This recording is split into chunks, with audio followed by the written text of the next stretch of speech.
ஓட்டுப்பட்டியில என்னோட நம்பர் வந்து 6 நம்பர்ல ஸ்பிளானர் சின்னம் சவுந்தரராஜன் இருக்கும் நாம் இந்திய கட்சி. அதுக்கு எல்லாரும் வாக்களிச்சு என்னை வெற்றி பெறுமாறு தாய்மொழி கேட்டுக்குவேன். என் பேர் சவுந்தரராஜன். நான் சைதாப்பேட்டை சட்டமன்ற தொகுதியில வந்து வேட்பாளராக போட்டிட்டு இருக்கேன்.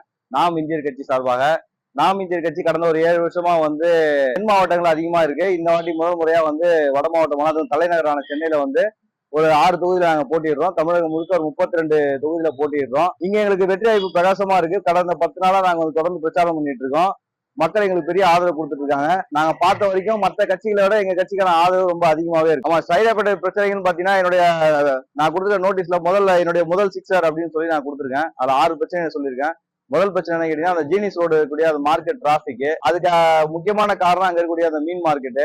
நீங்க திங்கள், புதன், சனி, ஞாயிறு இந்த 4 நாள் பாத்தீங்கன்னா அந்த பக்கம் போகவே முடியாது யாருமே. பெரும்பாலும் பாத்தீங்கன்னா பைக் எல்லாமே அந்த பிரிட்ஜ்லயே பார்க் பண்ணிடுறாங்க, சப்வேலயே.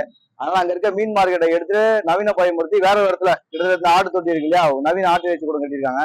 அந்த இடத்துலயே வந்து மாத்திட்டாங்கன்னா இங்க ஜீனிஸ் ரோட்ல டிராபிக் குறையும். ஏன்னா ஜீனிஸ் ரோட்ல 2 ஹாஸ்பிட்டல் இருக்கு. ஒன்னு வந்து கவர்மெண்ட் ஹாஸ்பிட்டல், ஒன்று மாநகராட்சி மகப்பேறு மருத்துவமனை. அது ரெண்டுமே வந்து இந்த டிராபிக் பிரச்சனால அங்க போற நோயாளிகள் வந்து அதிகமா பாதிக்கப்படுறாங்க.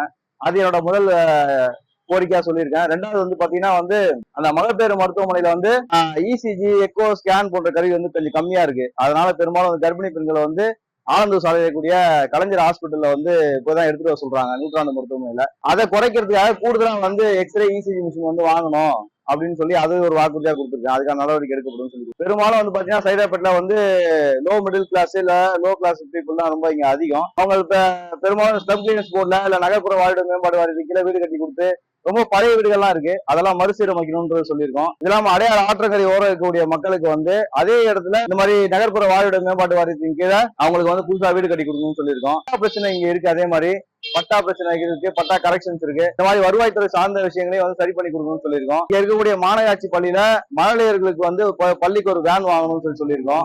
ஏன்னா அதனால வந்து டிராபிக் காலையில அதிகமாகுது. அவங்களுக்கு தனியா வேன் இருக்கும் போது வந்து பேரண்ட்ஸும் பெற்றோர்களும் எந்த கவலையும் இல்லாம அவங்க வேன்ல ஏற்றி அமைச்சிருவாங்க. தனியார் பள்ளிக்கு இணையா வந்து மாநகராட்சி பள்ளிக்கு வந்து தரம் உயர்த்தப்பட்டுச்சுன்னா வந்து மாநகராட்சி பள்ளி எண்ணிக்கையும் வந்து மாணவர் சேர்க்கை எண்ணிக்கை அதிகமாகும். இதெல்லாம் என்னுடைய வாக்குறுதியா நான் கொடுத்துருக்கேன். முதல்ல ஒரு அறிமுகம் கிடைக்கணும் எந்த ஒரு அரசியல் கட்சியும். நீங்க சொன்ன மாதிரி வந்து இப்ப அமைச்சராகக்கூடிய இந்த தொகுதியோட எம்எல்ஏ வந்து மாசுமணி வந்து கடந்த 15 வருஷமா வந்து தான் வந்து போஸ்டிங்ல இருக்காரு. அதாவது முதல்ல மேயரா இருந்தாரு, அதுக்கப்புறமா எம்எல்ஏ ஆனாரு, அதுக்கப்புறம் தான் அமைச்சரானாரு. அதுக்கு முன்னாடி இருந்து அவர் 9ஆம் மண்டல குழு தலைவராக இருக்கும் போது எனக்கு தெரியும். நான் இதே ஏரியால பிறந்து வளர்ந்தவன். அவர் ரொம்ப நிறைய கஷ்டப்பட்டு தான் இந்த தொகுதி இந்த இடத்துக்கு வந்திருக்காரு. அதே மாதிரி நாங்களும் இப்பதான் கஷ்டப்பட ஆரம்பிச்சிருக்கோம். நான் கூடிய விரைவில் இந்த தொகுதிக்கு நான் எம்எல்ஏ வருவேன்ற நம்பிக்கை எனக்கு. சைதாப்பேட்டை தவிர்த்து நாங்க வந்து விருகம்பகர்ல போட்டிடுறோம், அண்ணா நகர்ல போட்டிடுறோம், எழும்பூர் தொகுதியில போட்டிடுறோம், ராயபுரம் தொகுதியில போட்டிடுறோம், சென்னையில இந்த 5 தொகுதியில போட்டிடுறோம். இது இல்லாம காஞ்சிபுரம் மாவட்டமான பக்கத்து தொகுதி ஆலந்தூர் தொகுதியில போட்டிடுறோம். நம்ம செங்கல்பட்டுல வந்து தாம்பரம் தொகுதியில போட்டிடுறோம். இந்த பக்கத்துல ஒரு 7 தொகுதி விழுப்புரம் மாவட்ட மயிலம் தொகுதியில போட்டிடுறோம். தமிழ்நாடு முழுக்க 32 தொகுதியில வந்து போட்டிடுறோம். ஓட்டுப்பட்டியில என்னோட நம்பர் வந்து 6 நம்பர்ல ஸ்பிளானர் சின்னம் சவுந்தரராஜன் இருக்கும், நாம் இந்திய கட்சி.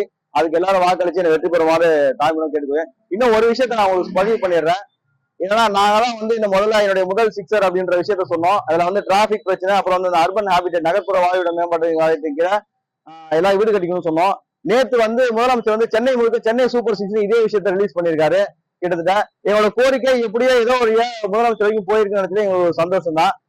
மக்கள் வந்து எங்களுக்கு தொடர்ந்து வாய்ப்பு அளிச்சு வெற்றி பெறதுக்கு வழி இருக்கணும் நான் கேட்டுக்கேன். இல்ல சார், இலவசங்கள்ல வந்து எது அத்தியாவசியம் எது அனாவசியம் இருக்கு. இப்ப வந்து கல்விக்கு நீங்க கொடுக்குறீங்கன்னா அதுல கொடுக்குற இலவசம் வந்து அத்தியாவசியமான இலவசம். மருத்துவத்தை நீங்க இலவசம் பண்ணீங்கன்னா அது அத்தியாவசியமா இலவசம். மற்ற விஷயங்களை நீங்க கொடுக்குறீங்க. இப்ப நான் 8000 ரூபாய் கூப்பிட வந்து அனாவசியம் தான் நான் சொல்லுவேன். அது வந்து அத்தியாவசியமான ஒரு இலவசம் கிடையாது, அது அனாவசியம். பப்ளிக் மணி எடுத்து திருப்பி பப்ளிக்கிட்டே கொடுக்குறாங்க. இந்த மாதிரி பழக்கங்கள் முதல்ல தவிர்க்கப்படணும். மக்கள் வந்து இது வந்து ஒரு பெரிய விஷயமா பாக்குறாங்க. அவங்களுக்கு அந்த அடிப்படை உண்மை புரியல. இந்த 8000 ரூபாய் கூப்பன் என்னன்னு கேட்டீங்கன்னா, நம்ம பணத்தை எடுத்து நம்மகிட்ட கொடுக்குறாங்க. ஆல்ரெடி 10 லட்சம் கோடி கடன் இருக்கு தமிழ்நாட்டுல. அந்த நேரத்துல இந்த 8000 ரூபாய் வந்து தேவையில்லாத ஒரு விஷயம். இதை பார்த்து விஜய் பூசா வந்து அவரு நான் மாசம் 2000 தான் கொடுப்பேன், 6 சிலிண்டர் கொடுப்பேன்லாம் சொல்றாரு. சிலிண்டர் வந்து பாத்தீங்கன்னா முழுக்க மத்திய அரசோட கட்டுப்பாட்டுல இருக்கு. இவங்க 6 சிலிண்டர்னா ஒரு சிலிண்டருக்கு 1000 ரூபாய்னாலுமே 6 சிலிண்டர் யோசிச்சு பாருங்க. இந்த கடன்லாம் எப்படி பேர் பண்ணுவாங்க? இந்த விஜய் கண்டிப்பா அரசியல் பக்கம் இல்லைன்றதை நான் இங்கேயே பதிவு பண்றேன். விஜய் வந்து களத்துக்கு வந்து அரசியல் கத்துக்கணும்னு நான் நினைக்கிறேன். விஜய்க்கு ஒருவேளை ஏதாவது சந்தேகம் எங்களை மாதிரி அரசியல் ரொம்ப வருஷமா இருக்கிறத எங்களை கேட்டு தெரிஞ்சுக்கலாம்.